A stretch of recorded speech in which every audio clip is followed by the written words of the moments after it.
Jai Hind and good morning, all the students. So, we will discuss about the balancing of the equation. I hope कि आपको last lecture समझ में आया होगा जिसमें हमने बैलेंसिंग ऑफ इक्वेशन की बात की थी. What is the balancing of equation? Okay, again we will revise today with few examples.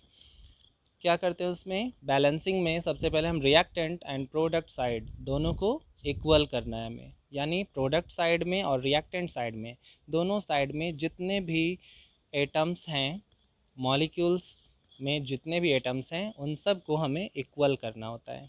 और उसका मेथड क्या है, कैसे इक्वल करते हैं? By multiplying it by suitable number, यानी एक ऐसे नंबर से, सुटेबल नंबर से जिससे वो इक्वल हो जाए, उसे क्या बोलते हैं हम? Stoichiometry coefficient. Okay okay, let's start. सबसे पहले मैंने आपको बताया था कि रिएक्टेंट एंड प्रोडक्ट साइड में आप अपने, अगर आप आसानी से कर सकते हैं ओके, अदरवाइज़ आपको ऐसे करना चाहिए कि आपको टेबुलर फॉर्म में वो चीज़ लिख लेनी चाहिए. ओके, टेबुलर फॉर्म में उस चीज़ को बना लेंगे, यानी एक तरफ रिएक्टेंट है और एक तरफ प्रोडक्ट है. Iron, first it is iron.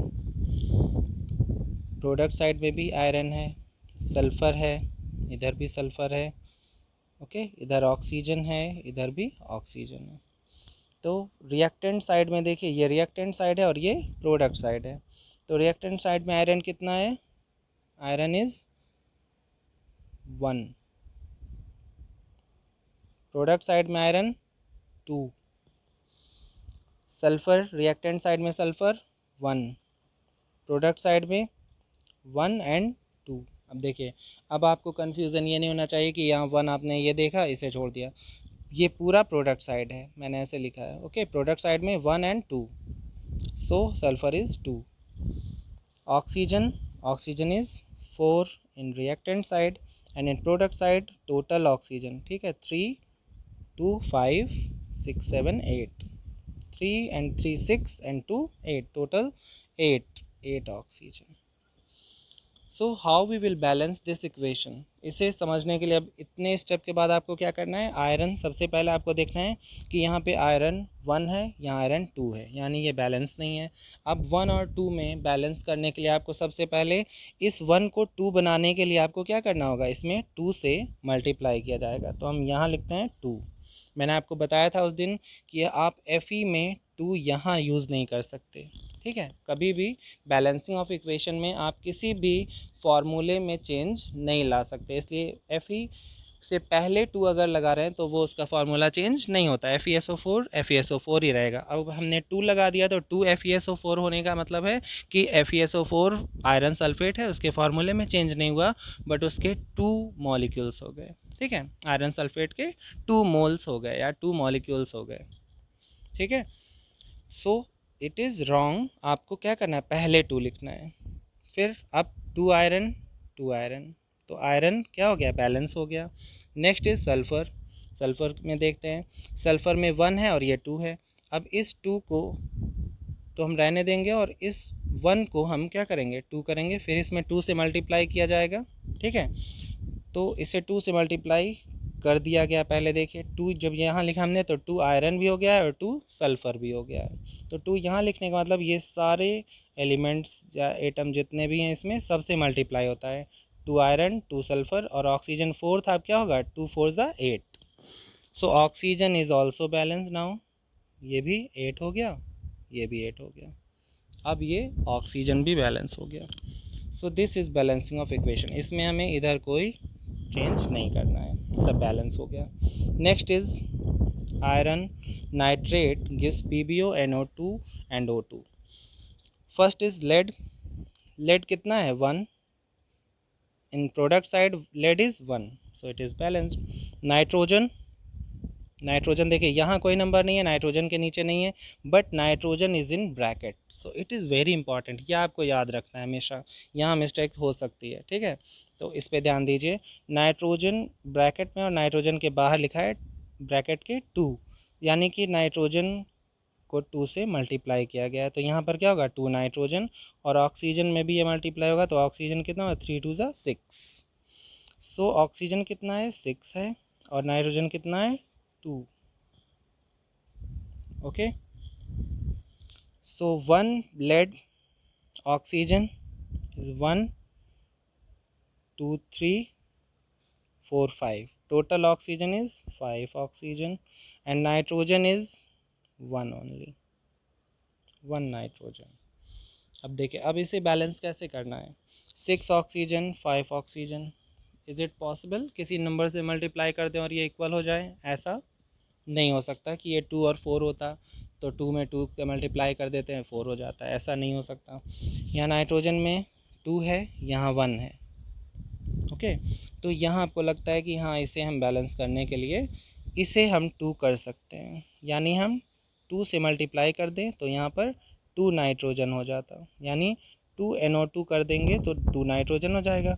But oxygen भी यहाँ चेंज होगा, 2 2 ज़ा 4, फिर यहाँ 4 हो जाएगा, 5 6 और 7, तो 7 ऑक्सीजन हो रहा है। और यहाँ ऑक्सीजन कितने थे? 6। इस मेथड से भी ये बैलेंस नहीं हुआ, यानी कि इसे 2 करने से भी हम बैलेंस नहीं कर सकते ऑक्सीजन को। नाइट्रोजन और लेड बैलेंस हो जा रहा है बट ऑक्सीजन बैलेंस नहीं हो रहा। सो अब हमें क्या करना चाहिए? फिर हम जब एक चीज़ बैलेंस नहीं हो रही है तो बाकी चीज़ों को भी डिस्टर्ब करना पॉसिबल है कि आप उनको भी, उनके नंबर को भी डिसबैलेंस कर दें पहले, फिर इसे बैलेंस कर दें और फिर टोटल को बैलेंस करने की कोशिश करें। ठीक है, समझ में आया? मैं फिर से रिपीट कर रहा हूँ, सुनिए। जब आपको लग रहा है कि इसमें 3 चीज़ें थी जिनमें से पहली दूसरी चीज़ें बैलेंस हो गई और तीसरी चीज़ बैलेंस नहीं है, तो उस तीसरी चीज़ को बैलेंस करने के लिए हम उसका नंबर चेंज करेंगे। ऐसा नंबर भी बदल सकते हैं कि बाकी चीज़ें भी डिसबैलेंस होंगी। ठीक है, पहले बैलेंस थी लेकिन वो भी डिसबैलेंस होंगी, लेकिन हमें सारे एटम्स को बैलेंस करना ज़रूरी है, ये रूल है। तो अब देखिए, यहाँ जैसे लेड और नाइट्रोजन बैलेंस था बट ऑक्सीजन की वजह से हमें डिस्टर्ब करना पड़ रहा है अब इतने के बाद। तो यहाँ हमने 2 नहीं लिखा था इसीलिए नाइट्रोजन के पास, ठीक है, अभी नहीं। तो रफली जब आप करेंगे तो आप पेंसिल से करेंगे ताकि आप उसे रब कर सकें, या रफ में किया करिए पहले, उसके बाद फेयर में लिखेंगे। ठीक है, कभी भी एग्ज़ाम में जैसे आप करें तो आप जैसे 2 लिख दिया आपने, अब गलत है हो गया तो काट रहे हैं, ऐसा नहीं करते। पहले आप रफली कर लें फिर लिखें। तो अब हम बात करते हैं कि अगर हम यहाँ पर इसे 2 कर दें टोटल मॉलिक्यूल को, यानी सबका नंबर बढ़ा के देखते हैं कि बैलेंस होता है नहीं, तो यहाँ हमने 2 लिख दिया, तो अब लेड कितना हो गया? 2 लेड, 2 Pb। नाइट्रोजन कितना हो गया? पहले ही 2 था यहाँ, 2 से, अब 2 2 ज़ा, ये जो 2 है इस 2 से मल्टीप्लाई होगा, 2 2 ज़ा 4, तो यहाँ नाइट्रोजन क्या हो गया? 4।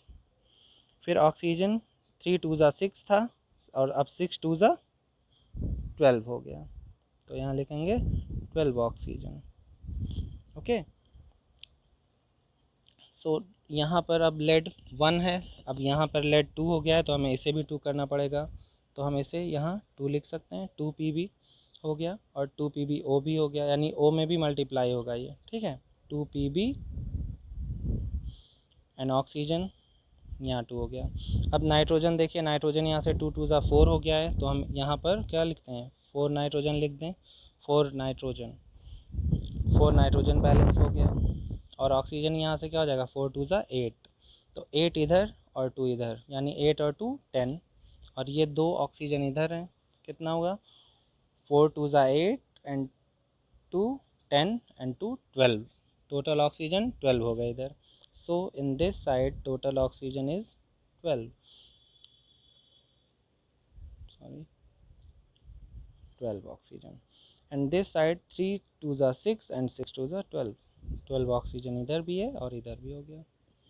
ओके, मज़ा आया आपको? इस इक्वेशन को बैलेंस करने में आपको ज़्यादा कंसंट्रेशन चाहिए थी। ठीक है, तो अब आप इसको फिर से रिवाइज़ करेंगे, आप रफ में लिखिएगा फिर से, और फिर से अपने आप उसे मल्टीप्लाई करके देखिएगा, और आप अदर नंबर से भी ट्राई कर सकते हैं खुद के सेटिस्फैक्शन के लिए कि आप इसे किसी और नंबर से भी बैलेंस कर सकते हैं क्या। आप इसे ट्राई करिएगा, इट इज़ योर असाइनमेंट। और आपको जो भी इक्वेशन मिले आप बुक में या कहीं से भी आप ले रहे हैं इंटरनेट से, या आपको नॉर्मली बुक में आपके लेवल की बुक से, ठीक है, बाहर चाहे जिस बुक से नहीं, आपको कोई भी इक्वेशन जो अपने लेवल की बुक में मिले उसे बैलेंस करने की कोशिश करिएगा। Okay, next is C4H10। ठीक है, तो आपको इसका नाम याद रखना है, कार्बोनेट्स कंपाउंड में हम इसके बारे में पढ़ेंगे। It is butane, and N butane क्या होता है? जो हम LPG में गैस यूज़ करते हैं, LPG लिक्विफाइड पेट्रोलियम गैस, उसका फार्मूला क्या होता है, ब्यूटेन, एन ब्यूटेन बोलते हैं, नॉर्मल चेन ऑफ ब्यूटेन। इसके बारे में हम कार्बन कंपाउंड में पढ़ेंगे डिटेल में, अभी याद रखिए इसका formula and name, butane C4H10। It is oxidation process, ठीक है, ऑक्सीजन से जब रिएक्शन हो रहा है तो इसमें ऑक्सीजन कंबाइन होगा, so it is oxidation. So after combining with oxygen carbon will give CO2 and H2O। और जनरली जब भी कोई ऑक्सीडेशन, यानी यहाँ पर कंबशन बोलेंगे, इसे ऑक्सीडेशन भी हो रहा है और इसे, इस रिएक्शन को हम कंबशन बोलते हैं, यानी किसी चीज़ को जलाना, बर्निंग रिएक्शन। सो कंबशन और burning reaction of organic substance will produce water, carbon dioxide, heat and light. यानी जब भी किसी चीज़ को जलाते हैं तो वहाँ पर लाइट और हीट तो प्रोड्यूस होती ही है, और जब ऑर्गेनिक सब्सटेंस को जलाते हैं तो वहाँ पर कार्बन से कार्बन डाइऑक्साइड गैस और वाटर भी बनता है, H2O, ठीक है। स्पेशली हाइड्रोकार्बन बोलते हैं इसको, जिसमें कार्बन और हाइड्रोजन दोनों है। तो it is for knowledge only. अभी हम बात कर रहे थे बैलेंसिंग ऑफ इक्वेशन की। सो C4H10 में कार्बन कितना है, 4, प्रोडक्ट साइड में कार्बन कितना है, 1।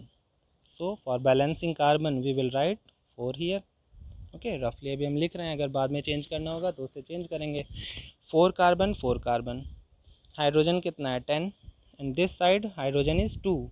तो देखिए 10 और 2 में आपको पता है इस नंबर में हम इक्वल करने के लिए किससे मल्टीप्लाई करें, किसे, यानी 2 वाले को अगर हम 5 से मल्टीप्लाई करें तो वो 10 बन जाएगा, 5 2 ज़ा 10 and this is also 10। Carbon and hydrogen balance हो गया। फिर ऑक्सीजन देखिए, 4 2 ज़ा 8, 4 2 ज़ा 8 एंड 5 इन वाटर, ठीक है। वाटर में 5 से मल्टीप्लाई होगा ऑक्सीजन, तो 5 ऑक्सीजन, एंड CO2 में 4 2 ज़ा 8 oxygen. So 8 and 5, how much, 8 plus 5 is 13, 13 oxygen in this side product, and in reactant side there is 2। तो देखिए 2 ऑक्सीजन और 13 ऑक्सीजन, इनको बैलेंस करने के लिए कोई ऐसा नंबर है जिससे हम मल्टीप्लाई कर दें, नहीं, ओके। ऐसा नहीं है कि आप इसे 6 से मल्टीप्लाई या 7 से करें, 6 से करेंगे तो 12 होगा, 7 से करेंगे तो 14 होगा, तो 13 कैसे करें, ठीक है। इसलिए मैंने स्पेशली ये इक्वेशन आपको बताया, क्योंकि आप आगे की क्लास में भी पढ़ेंगे और ऐसी इक्वेशन कभी आपको मिल जाए तो आपको पता हो। ऐसे में हम क्या करते हैं, देखिए जब O2 है तो अगर हम O2 की बात करें अब, तो हाफ O2 अगर लिखा होता है तो हाफ O2 का क्या मतलब, 1 O2 मीन्स कितने ऑक्सीजन है इसमें, 2 ऑक्सीजन एटम है, ठीक है। अगर हम इसे हाफ O2 कर दें, हाफ का मतलब 2 थे तो अब क्या हो गया, हाफ का मतलब 1 हो गया, ठीक है। यानी एक ऑक्सीजन मॉलिक्यूल यानी O2 में 2 ऑक्सीजन है। अगर हम कहें कि हाफ ऑक्सीजन हम ले रहे हैं, हाफ ऑक्सीजन का मतलब एक ऑक्सीजन एटम। तो यहाँ अगर हम बात कर रहे हैं 13 की, तो लिख दूँ अगर मैं 13/2, यहाँ देखिए इधर मैं लिख रहा हूँ 13/2 O2, 13/2 O2 का मतलब जैसे 1/2 था तो 2 2 हटा दें, और क्या बचा 1 ऑक्सीजन। तो यहाँ पर भी 13/2 में ऐसे इमेजिन करिए कि ये 13 ऑक्सीजन आपके पास हो जाएगा। So we will write here 13/2 O2 and it is considered as 13O, okay, यानी ऑक्सीजन। यहाँ पर ऑक्सीजन को बैलेंस करने के लिए ये ऐसे हम बैलेंस करते हैं, ओके।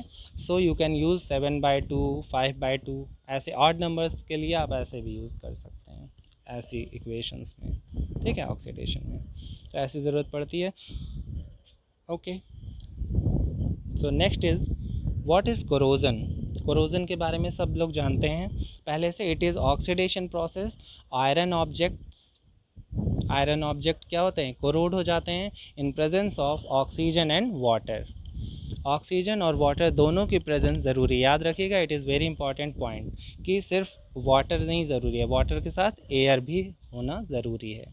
एंड वाटर किसी भी फॉर्म में हो सकता है, वाटर मॉइस्चर के फॉर्म में भी होता है, वाटर वेपर्स भी प्रेजेंट हैं, और एयर भी है, वहाँ पर एयर से ऑक्सीजन मिल जाती है, ठीक है। सो ऑक्सीजन एंड वाटर और moisture both are present for corrosion process, and corrosion is an oxidation process. Rusting of iron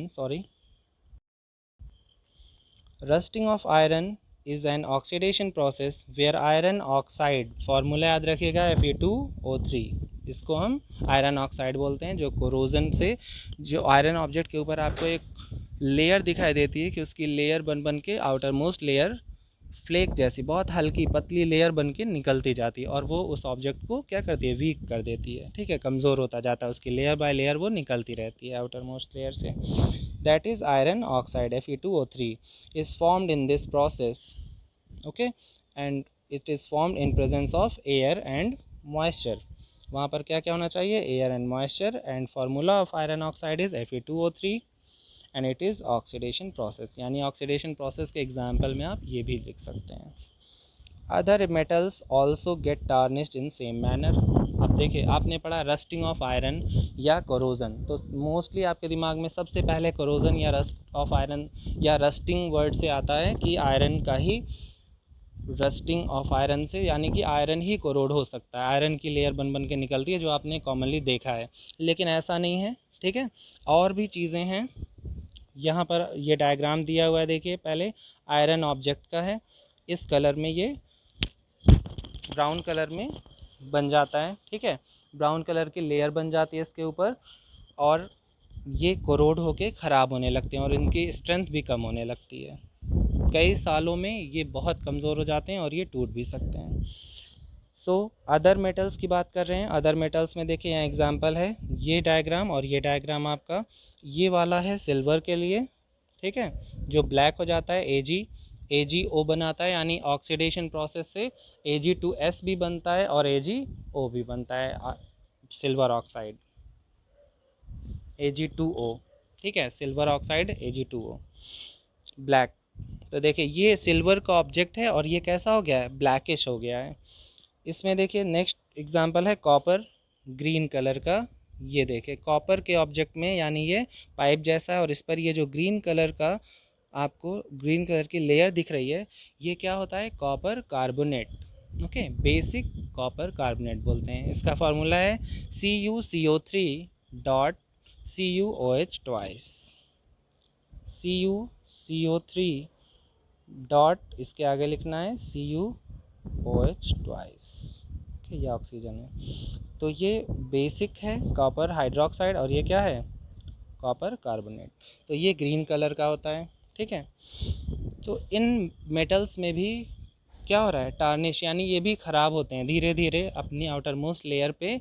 ये किसी भी इन्वायरमेंट में प्रेजेंट केमिकल या गैसेस की वजह से उनसे रिएक्ट करके वो ख़राब होने लगते हैं अपनी आउटर मोस्ट लेयर से, या उन पर इस तरह के कलर्ड कंपाउंड का फॉर्मेशन होता है जो कि इम्प्योरिटी होती है, और ये इनकी शाइनिंग को और इनकी प्रॉपर्टी को क्या करता है, डैमेज करता जाता है, ख़राब होती जाती है इनकी लेयर और इनकी प्रॉपर्टी भी चेंज हो जाएगी धीरे धीरे, ठीक है.